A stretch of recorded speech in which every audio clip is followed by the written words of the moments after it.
Hi! I am coming to you today from outside in the Cockatoo Corner Aviary Complex.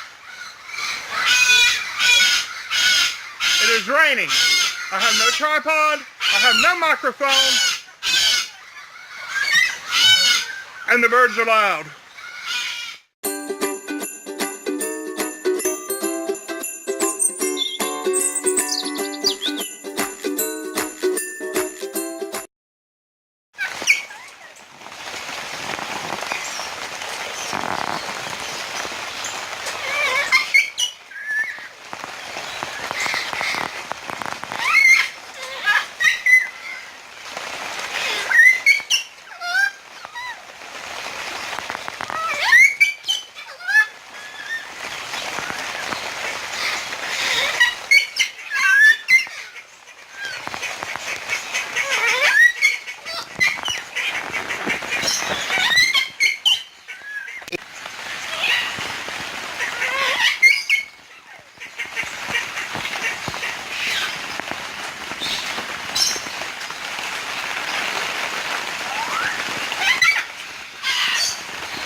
Now this is Maggie.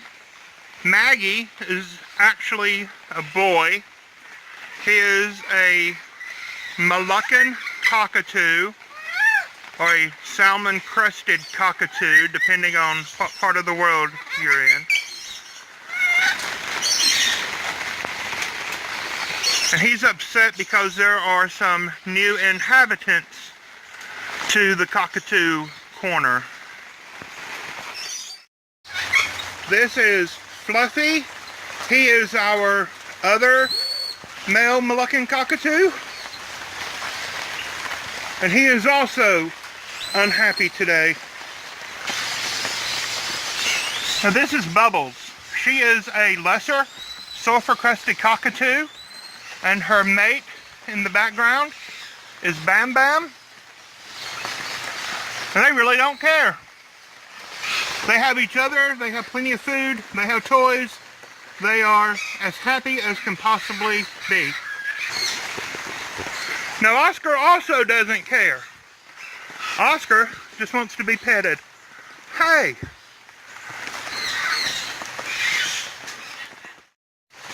Now this is Oscar. He is our medium sulfur-crested cockatoo, also sometimes known as an Eleonora cockatoo.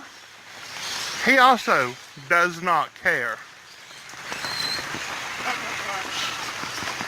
Now this is one of our umbrella cockatoos. His name is Rooster, and his mate's name back there is Chicken. And they don't care about the new inhabitants.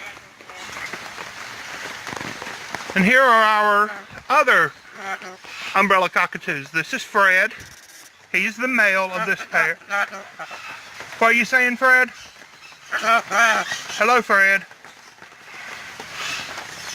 Now these are in breeding mode, and so he would happily bite my finger off. Give us a big old thumbs up if you think I should let him. Hello, Fred. Hello, Fred. Hello. Hello. Hello, Fred. Hello, Fred. And there is his wife, Max. She has been in her nest box the past several days. But she's just adorable and sweet.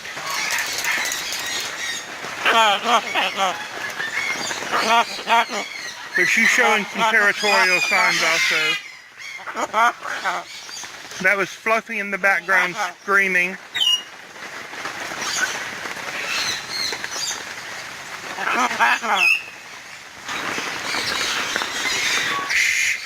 Our little Goffin's cockatoos are in this nest box. I don't think they are even aware that they have new neighbors.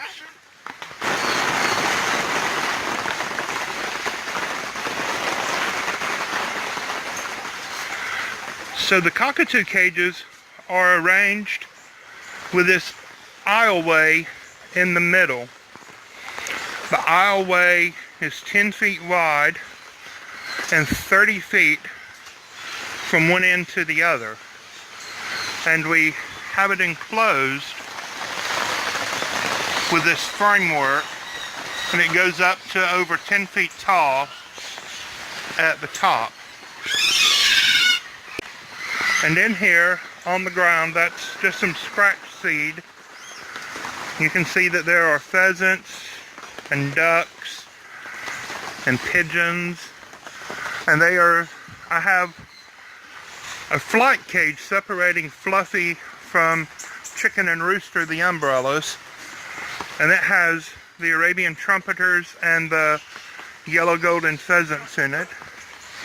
And over here in the corner, separating the two pairs of umbrella cockatoos, I have just some little call ducks. I'm about to clean out their pool there. But in here, this is a fully enclosed aviary, is what this has become. 10 feet by 30 feet.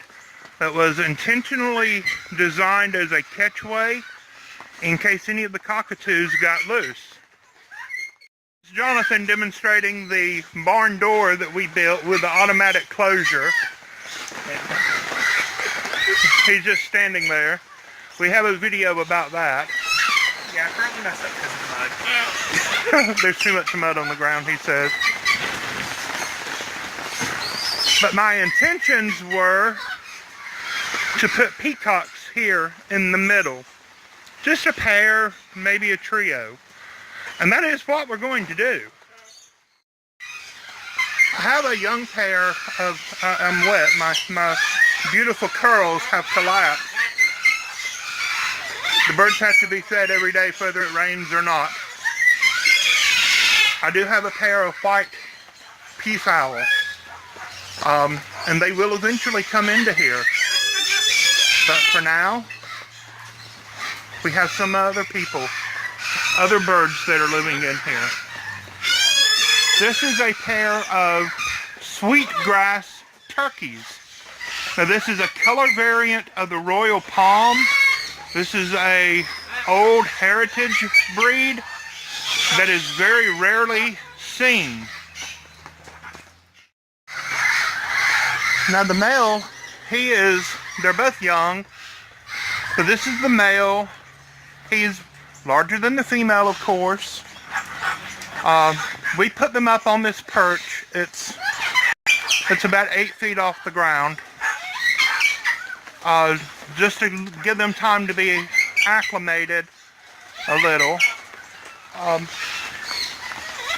But they're beautiful. It's a royal palm with gold overlay, essentially. And it's called a sweetgrass. They go by other names in other parts of the world. There are other varieties that look very similar that it gets confusing with turkeys. I will be honest with you on that. They're not very old. We've had them for a few months. We've had them since they were poults, since they were very young. A young turkey is called a poult, a P-O-U-L-T, poult. Also, a young pheasant is called a poult. The female, she sustained an injury to her beak as a very young bird. And because of where it is and how it is healing up very well. We have had her to the veterinarian and had it cauterized. And she is not, to the best of our determination, in any kind of pain. She eats fine. And these two are inseparable. They have been in a much smaller grow-out pen, but simply because of the way that is and when she eats. Every time she pecks at food, it irritates that sore, and it is into her nostrils, and so it affects her sinus a little.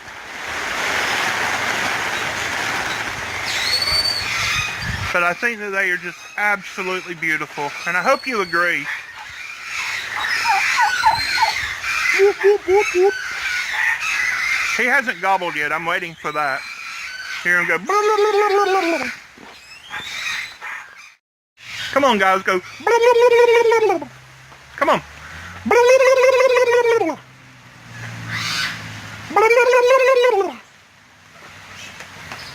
He's not impressed with me, is he? But they are tame. They're calm. They are just as sweet as can be. If you have, oh, there we are. If you have never had turkeys and you have the capabilities of having them, I highly suggest that you do so. I love them. Y'all give us a thumbs up. Tell us what you think. Be sure to like this video and subscribe. Share anywhere that you would share such a thing. Facebook works really well with us. God bless you. Bye-bye.